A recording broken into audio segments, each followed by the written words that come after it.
tema de hoje, para alguns pode parecer até pesado, viu? E é. Transtorno explosivo intermitente. É a famosa síndrome do incrível Hulk. Pra vocês entenderem um pouquinho melhor, dá uma olhada nesse VT.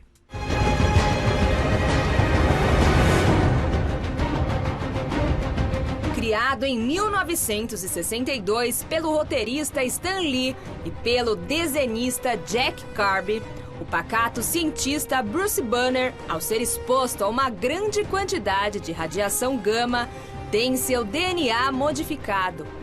A partir disso, sempre que seu corpo liberava uma grande quantidade de adrenalina, muitas vezes quando exposto a uma situação de nervoso, ele se transforma em uma criatura verde com uma força descomunal, o Hulk. Atualmente, o comportamento explosivo do personagem virou até apelido de um diagnóstico de distúrbio psiquiátrico, o transtorno explosivo intermitente. Segundo um estudo recente, 89% dos indivíduos demonstram agressão contra outras pessoas. Foi descoberto que esse distúrbio é bastante persistente ao longo da vida, se manifestando com maior frequência na adolescência. E você, sabe como identificar se sofre com esse transtorno?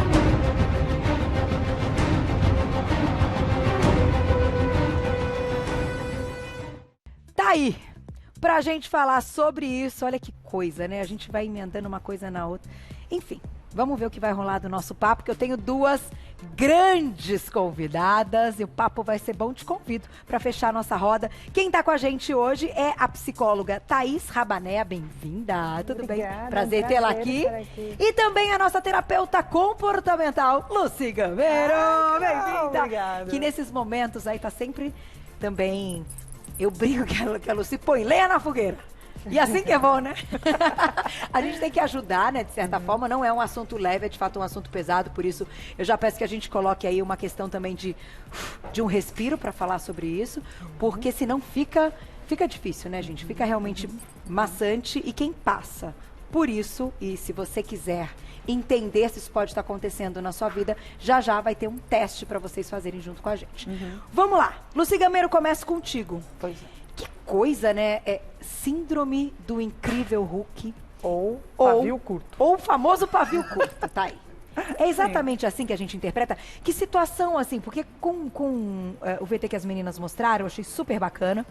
Só que a gente tem que conseguir enxergar isso na nossa vida, claro, né? Nos momentos ali que uma fúria pode tomar conta de uma situação. Então, no transtorno, nesse transtorno explosivo, o que ocorre é que a pessoa não consegue gerenciar a própria raiva. Mas o que eu acho importante as pessoas em casa entenderem é o seguinte: a raiva é um sentimento extremamente natural e benéfico ao ser humano. Tá. Porque é justamente através da raiva que você demonstra o seu descontentamento com as coisas.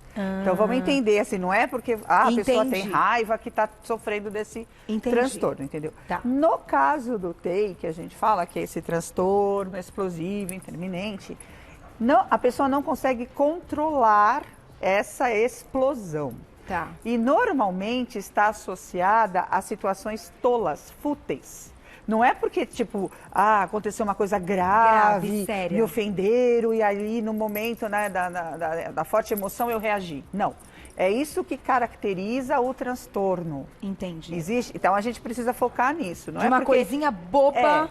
ter um comportamento que não é compatível com a situação que aconteceu. Sim, e também desassociar as crises de raiva, que são naturais, do transtorno. Tá. Porque senão a pessoa em casa pode cometer esse equívoco de falar, então eu tenho transtorno. Não, não é assim, né? Para você se caracterizar portadora do transtorno, a gente precisa preencher alguns requisitos. Que era o que eu ia perguntar para a Thaís. Como é que a gente faz o diagnóstico, então, né? Como é que o paciente ali, a pessoa, ela tem, então, ali, claro, que ela está sofrendo com o problema. E, claro, imagino também que aqui a gente está falando de uma questão de comportamento e com profissionais capacitadas para melhorar tudo isso, mas alguns casos devem parar em médicos, né? Sim, eu acho muito importante complementar a Lucy no sentido de que a raiva é uma emoção, né, que é desencadeada em nós sempre que nós percebemos uma violação dos nossos direitos. Então, ela tem uma função também protetiva. Né? Então, essa questão da inteligência emocional é muito importante. No caso das pessoas com transtorno, o que se observa é que eles têm uma dificuldade muito grande numa habilidade que chama assertividade.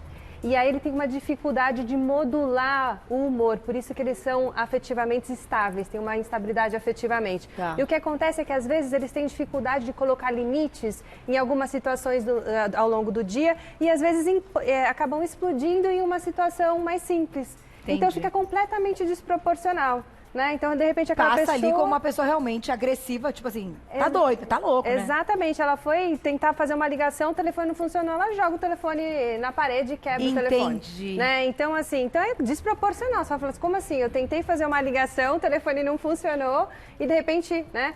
E geralmente nessa síndrome a pessoa tem uma ligeira tensão quando ela sente, né, essa emoção e a hora que ela tem essa descarga, a explosão, ela sente um alívio. Isso é muito clássico, né, dessas questões do transtorno do impulso, dentre eles o transtorno explosivo intermitente. Então, e aí logo depois geralmente eles sentem um remorso, uma culpa, isso também é muito importante, acompanha. Então, assim, a gente vai falar de um transtorno, depende da frequência e da intensidade. Então, isso acontece mais de duas vezes por semana. Né? Ou então, até, né, a gente, ao longo de 3 meses, ou então 3 eventos graves ao longo de 12 meses, ou seja, 1 ano. Né? Os eventos tendem a ser desproporcional ao acontecimento, como esse que eu exemplifiquei. Porque todos nós corremos o risco em alguma situação de repente, naquele momento, estarmos mais famoso à flor da pele. Sim, sem dúvida. Mas o que vai caracterizar mesmo é a frequência que aquilo tem acontecido. Isso, e a intensidade. E uma outra questão, né? Esses sentimentos de culpa, remorso e tristeza que podem repercutir no sofrimento acentuado, prejuízo funcional. Então, são, de repente, pessoas, né, que passam a ser demitidas no trabalho por conta disso. Adolescentes ou crianças são suspensos na escola, né, divórcio, outros problemas em relacionamento interpessoais, acidentes, inclusive, com carros, né, e até problemas com lei, né, ou questões policiais por conta disso. Tá aí, ó, gente. Então, temos que ficar atento a tudo isso. A gente vai começar aqui com alguns slides aí que já entram nessa questão do teste. Que já é o nosso teste para você ir percebendo se isso pode estar acontecendo com você ou com alguém que você conheça que está ali em contato, né? Características na tela, olha lá. A gente tem aí, então, explosões leves, ameaças e xingamentos, ok? Aí, a gente tem as explosões severas, destruição de propriedade ou patrimônio. E eu acrescentaria, tanto em uma quanto em outra, a lesão corporal, tá? Porque na leve, não caracteriza a lesão corporal. Na severa, sim. Sim, que é a porrada. Partir pra cima, pro ato de bater, Porque a pessoa sente uma vontade, Carol, de matar realmente. Ai, que horror. Ela sente vontade de destruir as coisas. Sim. Pessoas e coisas. Tipo, esse negócio de trânsito também. Depois você vai lá, vai ver o carro, riscaram o carro, chutaram o carro, fura pneu. Isso, e só que é importante para diferenciar de transtorno, de personalidade antissocial, por exemplo, é que assim, essa vontade de matar o outro, ela é secundária, ou seja, ela não é premeditada, ela é fruto do impulso da agressividade, isso é muito importante. Tá. Então, assim, aquela pessoa que no dia a dia, no trato social, ela pode ser empática, ela pode ser uma pessoa querida, que tá, mas naquele momento específico, ela pode ter uma reação como essa, né? Vai explodir. Isso. Ai, meu Deus. Vamos para a próxima característica, olha lá. A reação agressiva não é proporcional ao motivo. Sabe a gota d'água? É. Que o pessoal fala, nossa, o que aconteceu? Eu só derrubei o guardanapo no chão. Explodi. Cheguei no limite. Transbordou o copo, né? Transbordou. Próxima característica, as explosões de agressividade também não são premeditadas. Isso é fundamental, não diferencial. São. Pessoa não organizou que faria aquilo. Não. Não estava ali Até porque existe também uma pesquisa sendo feita nesse momento, dentro da neurociência, de que pode existir em alguns casos uma desregulação dos neurotransmissores. Tá, então pode Então ter uma você questão vê que fisiológica. pode ser uma questão fisiológica, pode ser uma questão emocional, mas ela está mais ligada a uma reação fisiológica mesmo. Aumenta, né, o nível de cortisol, de adrenalina nessa pessoa. Tanto é que pós o episódio, ela sente tremedeira, palpitação, ela sente uma fadiga imensa, porque imagina, tudo veio à tona, né? Tudo aquilo virou uma tempestade dentro dela. E quando passa, ela vai sentir, né? E muitas vezes o efeito arrependimento que você comentou. É, né? além da culpa, né? A culpa depois, Vamos ver, tem mais, olha lá. Além disso, as explosões de agressividade causam sofrimento, então, ao indivíduo. Isso está dentro das características, então, do que confere o diagnóstico do problema. Todos eles, então, têm um sofrimento em passar por isso. Tendem a ter. Tendem a ter. Tá. Por que eu estou te perguntando isso? Porque a gente sabe que, sendo uma questão aí fisiológica e que pode acontecer, então, que é um transtorno, que é um problema que precisa de ajuda, que, né, chega a ser doença e muita gente vai precisar até de tratamento com medicação e tal. Tem muita gente também que vai tentar se encaixar num quadro desse e, na verdade, é maldosa mesmo. Você está entendendo? Por isso que eu fiz essa pergunta. Por isso que eu falei que tem os transtornos do eixo 2, como, por exemplo, tem várias questões, né, para falar, mas eu citei uma especificamente, que é o transtorno de personalidade antissocial, onde, por exemplo, esses atos antissociais, né, eles são geralmente premeditados, eles são primários, não é uma pessoa que de repente, diante de uma situação, explode, algo mais circunscrito, planejado. Né? Não está alinhado com o perfil de personalidade, o padrão de funcionamento diário, é algo pontual que acontece. E o pior de tudo isso é que vamos combinar que pode começar na infância? Sim. Então, na verdade, está mais caracterizado na adolescência e início da vida adulta. Isso ocorre com maior frequência nesse momento. Uma das grandes dificuldades que nós, da área da saúde mental, temos hoje em dia, de fazer um diagnóstico de qualquer tipo de transtorno ou de uma psicopatia, qualquer coisa do gênero, é que, infelizmente, nós liberamos o mau gênio das pessoas. Então, hoje é muito difícil para mim identificar o que é, né, uma liberação da maldade daquele ser humano efetiva, ou realmente um transtorno. Por isso que é muito necessário o acompanhamento mesmo de profissional, você fazer uma pesquisa, introduzir exames, terapias, assim, para que você possa fechar um diagnóstico. Entendi. Porque senão fica muito precoce e fica muito também assim, confortável, cômodo, né? Eu chegar lá e falar assim, a minha psicóloga, minha terapeuta falou que isso aí é um transtorno. E a pessoa então eu posso quebrar a casa toda e a pessoa vai falar, nossa, então entendi. Tadinho, eu vou entender, né? Eu fui nessa na hora porque eu entendi, assim, bem essa questão aí. Então tem que tomar cuidado mesmo. O mau gênio é uma coisa, tá? Outra coisa são os transtornos. Tá aí.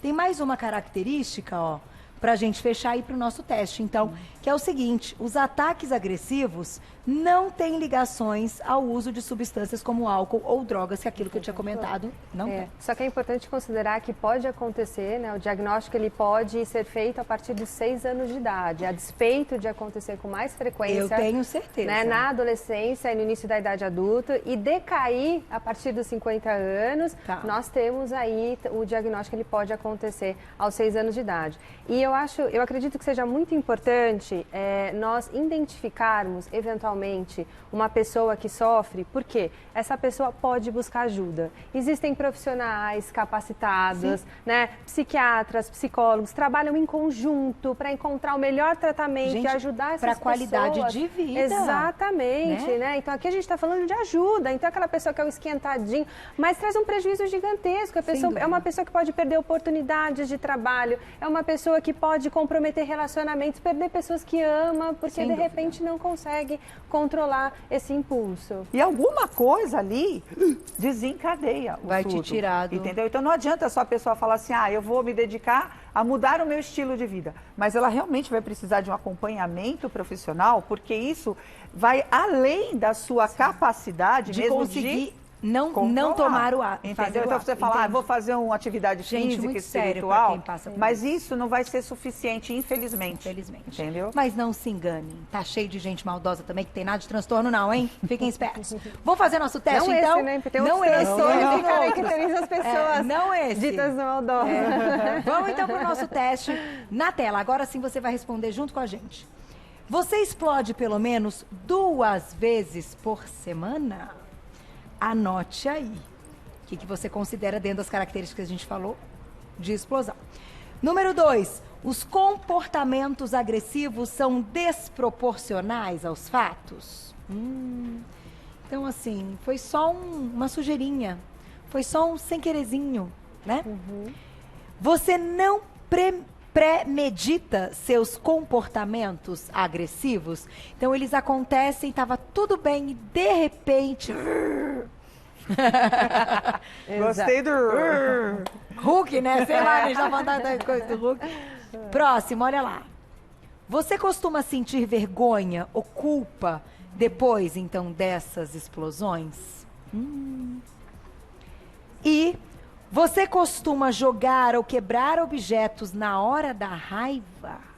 Mas aí, Carol, aí é o que a gente falou, tomar cuidado, porque às vezes eu quero me compensar mesmo daquela raiva e eu acabo tendo uma atitude assim meio impensada. Mas isso não quer dizer que caracteriza exatamente a Isso, questão. digamos assim, é um começo de uma triagem, né? De de um rastreio para você começar a pensar na possibilidade que pode ter algo envolvido Para por procurar trás. um profissional para É. fazer o diagnóstico. E é ideal, é sempre importante pensar nisso.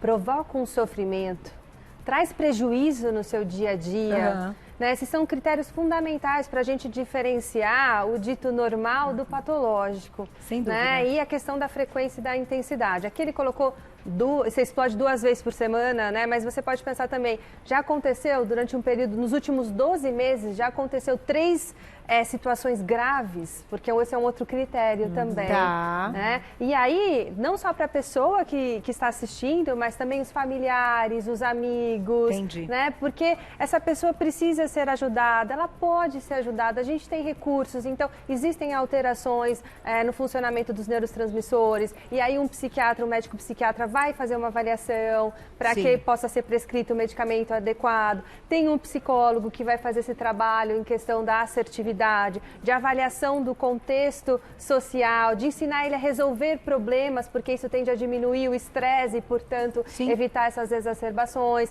Então, é um conjunto aí, né, de recursos que a gente dispõe hoje para ajudar essas vidas, para que elas possam ter uma qualidade, garantir o bem-estar também. Só que a pessoa tem que querer essa ajuda. E aí já coloca um outro assunto aqui, que não é a nossa pauta, mas eu acho que é bacana a gente falar. Falamos recentemente, uma pauta que bombou e trouxemos aqui um caso ao vivo de uma mulher que sofria realmente, que apanhava, enfim, que sofria com não só a questão também de partir mesmo para uma violência física, mas também para essa violência verbal.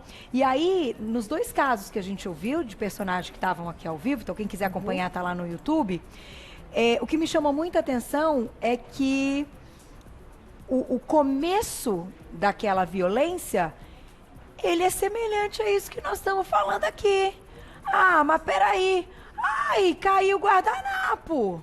Aí o cara vai lá e pum, porrada. Elas, as duas falavam, uma era de marido, ex-marido, e ela dizia, eu não podia falar com ele ou fazer qualquer coisa que eu já sabia que era uma coisa que deixava ele transtornado. Então, assim, gente, o que deve ter também de homens por aí que vão tentar arrumar não digo uma desculpa, mas arrumar um álibi que seja o transtorno, vocês imaginam que problema? Você está Mas é entendendo eu o que nós falei. estamos discutindo aqui? A pessoa que está do outro lado aqui- também, a que convive com o portador do transtorno, Tem que- ela também tem que ser ajudada, entendeu? Ela também deve entender que precisa procurar ajuda. Não Sem é dúvida. só o portador do transtorno. É isso mesmo. Entendeu? Até porque a gente tem um problema sério aí. No geral, em geral, no tratamento da saúde mental, a gente tem esse problema. Um preconceito muito grande com as medicações. O próprio nome antidepressivo, já... Não vou tomar isso. Talvez se esse medicamento tivesse um outro nome, a pessoa tomaria de boa. Mas quando se trata de antidepressivo, eu não tenho depressão, eu não sou louco, eu não sei o quê, e se Entendi. negam a tomar a medicação. E que, para as orientações bem dadas, é É fundamental. fundamental, entendeu? Mas eu acho que, como teu programa, assim, até quero te parabenizar, que eu vi lá no YouTube, você ganhou lá uma homenagem, um prêmio. Saímos aí na UOL, Achei beijo. lindo. Eu já tô com a Carol há muitos anos, eu sempre lembro de uma mulher no Japão. Você Eu lembra, lembro que a gente né? fez uma pauta, alguma coisa assim, e ela mandou um e-mail, ela falou, eu estava cometendo o suicídio e assisti uma pauta que sua. a gente estava falando sobre Acho isso. que você lembra desse caso. E a menina falou, olha, muito obrigada, não sei o quê. Ai, até arrepia, não né, é? gente? Porque Que é de eu verdade, acho né? que eu acho que é essa a intenção do programa, né? A gente está aqui falando de que importa o transtorno, mas a gente também está pensando naquela pessoa que convive com quem tem o Pelo transtorno. amor de Deus, gente. Entendeu? E que ela não deve aceitar isso como um fato assim, eu não tenho como mudar isso, eu tenho que me acostumar com isso. Não, porque assim, muitas vezes eu falo, quem senta comigo ali no consultório é a pessoa errada, mas é a pessoa que mais tem boa vontade em querer resolver uma situação. Sem dúvida. Então, se você está passando isso em casa, se você convive com uma pessoa assim, não tenha dúvida, procure você ajuda também. isso aí. Até porque o profissional vai te orientar a como convencer o portador do transtorno a procurar ajuda. Porque talvez ele também não veja isso. Ele não Ele perceba também não, isso. então, quando realmente tem o transtorno, é fato que a pessoa não percebe. Sabe que demonstra aí, claro, algo que acaba com a qualidade de vida, com o relacionamento, e a pessoa não percebe. Agora, eu citei essa questão dos abusos de violência de mulheres e tudo mais que a gente tem falado tanto, e que muitas não dão esse passo e essa voz de tentar falar, olha, eu tô saindo desse relacionamento, eu não quero mais, porque as duas disseram, ninguém vai acreditar em mim. Então não caiam também muitas vezes no papo. Eu tô falando, gente, a gente tá aqui para ajudar, né? Falo pros meninos, o dia que eu entrar aqui e não ajudar as pessoas, eu tô no negócio errado. Então, a gente sabe que muitas vezes isso é tão sério, tão grave, que até condições ligadas aos advogados, caem nisso para levar a pessoa que realmente não tem o transtorno e que está fazendo aquilo de maldade e que é realmente Mas um ato você vê como é importante o absurdo. profissional nessa hora? Sim, sem Porque dúvida. é o profissional que vai ajudar maluca com esse também assunto. essa vítima, né, que convive com alguém portador ou não no transtorno, a identificar se isso realmente caracteriza um transtorno ou se é maldade. Porque ela realmente não tem condições de saber, entendeu? Então, eu acho que tão importante é a vítima também procurar um profissional da área da saúde mental, expor a situação sem vergonha, sem acreditar que vai ser julgada de forma alguma. Mas até para que ele possa te orientar, olha, vai me dizendo, me conta como são essas crises, para ele também poder te ajudar a identificar se isso faz parte de um transtorno ou não. ou não. Mas entrando nessa linha da ajuda, que é bem alinhada com os meus princípios como ser humano, até por isso que eu Não me é? formei uma Não é? É psicóloga. isso mesmo. E para mim é uma honra estar aqui poder compartilhar com pessoas, né, que têm o mesmo propósito. Eu acho que é muito importante quando a gente pensa em ajudar uma vida que sofre de tal transtorno, sempre que a gente ajuda uma vida, nunca é só uma vida, né? A gente sempre ajuda toda a comunidade ao entorno. Então, é de repente a esposa que sofre, é de repente um funcionário, um colega de trabalho, né? Uma pessoa que cruza eventualmente no trânsito. Então, assim, a gente é uma ajuda que se propaga, é um bem que se propaga, né? Sem dúvida, então, sem dúvida. e mesmo uma mulher, se eventualmente ela se relaciona com um homem que tem esse transtorno e que tem essas explosões de agressividade, e eventualmente ela consegue encaminhar esse homem para uma ajuda, ela protege inclusive outras mulheres eventualmente. Sim. Então assim, sempre que a gente fala em ajudar, é sempre um bem que ele se propaga. E quando a gente fala em questões do homem eventualmente usar advogados, para usar isso como uma forma, né, para, digamos assim, diminuir, né, a culpabilidade dele no ensejo. Ou livrá-lo, né? É sempre importante a gente considerar que existem profissionais que atuam nessa área forense exatamente para isso. Né, para identificar quando acontece ou não só para que a justiça seja feita, mas que também para que as pessoas possam ter a ajuda que elas precisam, porque esse é o nosso interesse enquanto sociedade. Né? Não, e outra, gente, eu citei isso porque eu acho que faz as pessoas pensarem mesmo, não caírem em qualquer papo, enfim. É uma discussão sempre ampla. Adoraria ficar mais aqui com vocês para ajudar mais ainda, mas tenho que encerrar. Papo muito legal, que a gente só fala a verdade, a gente, né, promove aí essa discussão e eu sei que quem ganha é quem está nos assistindo. Depois repostem lá, compartilhem no YouTube. É sempre importante. Quanto mais gente, né, puder ouvir e puder ter esse discernimento e conhecer a respeito das características e até daquilo que vai dizer que o quadro é esse e que profissional você deve procurar, sempre vai ser positivo. Então, vou agradecer as meninas, adorei nosso Papo de Mulher de hoje. Para acompanhar o trabalho da psicóloga Thaís Rabanea, você vai lá no Insta, @Thaís com TH e S, _Rabanea, tudo junto, @Thaís _Rabanea. E lá, nossa querida também, Lucy Gameiro, @Lucy Gameiro, Facebook, bota tudo lá, Carol, Lucy Gameiro. Posso dar um recadinho? Vai lá, Lucy e suas palestras. Eu vou dar uma palestra agora esse mês, mas eu não lembro exatamente o dia. Mas a gente vai estar falando o que é esse tal de amor. Pra gente entender o que é possessividade, o que é amor, o que será que é amor? Pois é. Eu vou fechar com um moranguinho desse, tá bonito? Isso aqui não é de mentira não, né, Sandrinha? Isso aqui é de verdade. Foi você, Fu, que trouxe? Então eu vou fechar com o moranguinho, te oferecendo um moranguinho. Amanhã estamos ao vivo, viu? Às 9 horas da manhã com muito mais Você Bonita. Vai lá no Insta pra me seguir também, @Carol_Mioto. Um beijo, obrigada, meninas.